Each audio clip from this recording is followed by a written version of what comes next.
Too much GH. Shout out to your fans and everybody who is watching Too Much GH. Ebusiafo ene adofono mema obibia akwaba ede eba Too Much GH so Ghana wahala dwumede ena ebre asosomosomfo muniaba ekiesikapa ene nso mede ebebe so mahwefo eni etifo mamuni se dani da yekase Too Much de we are your number one loyal and credible channel ye wo ho ede mamo abrene abrebe ba na ensema edi atentwe ewo memu de yedomo esuko ehwese de ye de eba na eye authentic na ene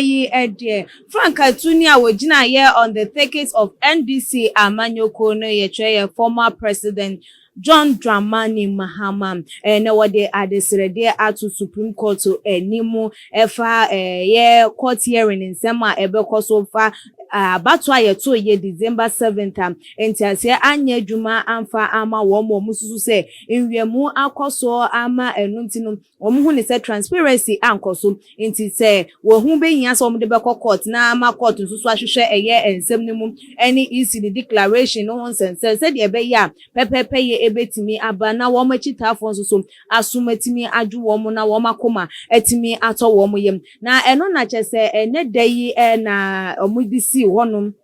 say court ebetie wo afanu mienu no wo mo enum asem anase wo beje wo mo document na nie chese wo mo etimi ahwehwemu ahwede ebeye na wo mahunu de wo mo de ensem no ebekọ akwakwakwosim na no na former president John Dramani Mahama editu Supreme Court enimu say de enkane ye MPP for ekọ court hearing that was a year 2016 nimu no nyoma ekọ so no say de wo mo twa na life ede ema Ghana for no nka wo besresem wono nsusu ni die yi nka hu behia se Ghana wo ma mu ni nyina wo bia eni ebetimi ahwebie na ekrosu amansa na chese obi ehwebi na na chese obi ehu de ekoso na ehunu se lawyer we yi ka we judge we yi ka say ni se de ebe ya nukuredie ebekoso na pepepe ye ebekoso na obi ankonko ka se wo matena eye kokoamu na chese wo mo ahwehwe eye ensem no aka ede ama MPP fo na aka ma ede ama NDC fo na Ghana fo nyina ehunu se akọte di asem no fenchirim ama nukuredie abamu nti wode ato eye Supreme Court to enim na say Supreme Court ebe grante ni petition na say wo beje ne nsema wo kano atomu ede ebusuafo enu de entimi ememereto eye eja na say de munim se too much de dan de nsem no bam ye di eye akoti ewo mu yetu anamon ni nyina mu ne ye de beba aba abesom na ebusuafo enye no nkom video bi so abepiemu wo yapono eso achese ya aposifo a ye de wo makwakọ piemu ewo Supreme Court wonom se wo monkonko bo eye eban ensoso ede na je so otimi hunu se ahobambo adwuma yeku no wo mu edi eye wo mu dwuma ye pa na eno na dodo na hu ne se ka we di se nka enye bibia ye mpanifo na wo mu de wo monse makwakọ piemu ewo Supreme Court nke no de ehu ehia se ye be deploy ye police personnel and security personnel na ebusiafo ye nkohwe video ni ehwe se onkofo anasa police personnel side wo ma ba begu honum on betimi intimidate eye the hearing na ebekoso na mma nkohwe video ne ba ye beto aso.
ebusuafo eno na maganafo ekasa ewo ho no enti se ye mampanyi dada John Dramani Mahama ne mpai bo anase na de sede a wode to Supreme Court enim se ye nye life telecast emfanfa court hearing no ensensem no ye hwe enumu se wo mo ebeja tum anase wo mo enje emfa entum ena ebiemu ensoso eno ye apostifo asese ye de wo mo akwakopiemu ewo Supreme Court se wo mo enhwema ahobambo enkoso anu nti Ghana fo susu senka wedi nka ehu ehia anase nka beya nipa be mienu miense bi pe no nsoso no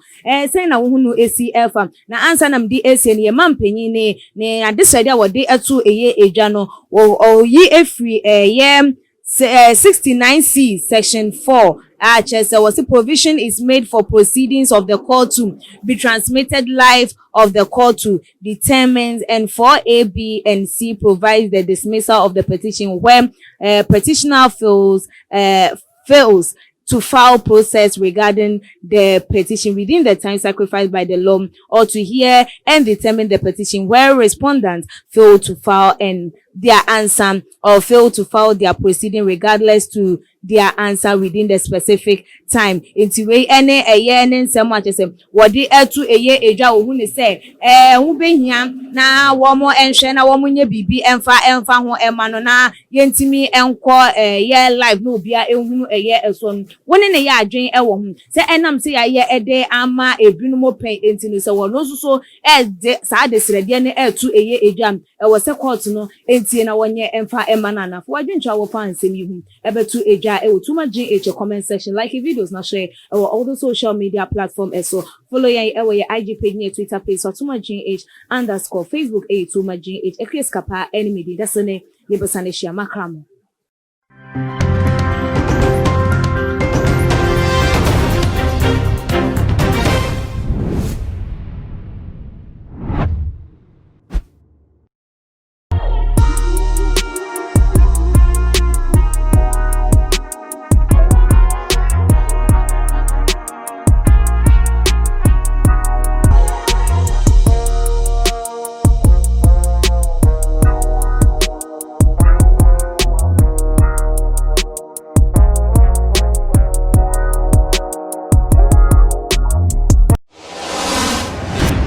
The major prophet kum chacha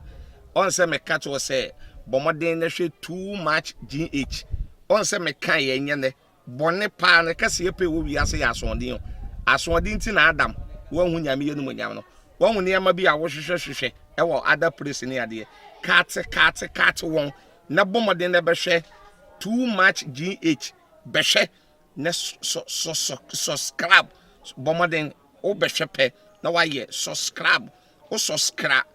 subscribe na subscribe na o subscribe a na wo benya ne yama papa a wo pe ahwe nyame hira na ura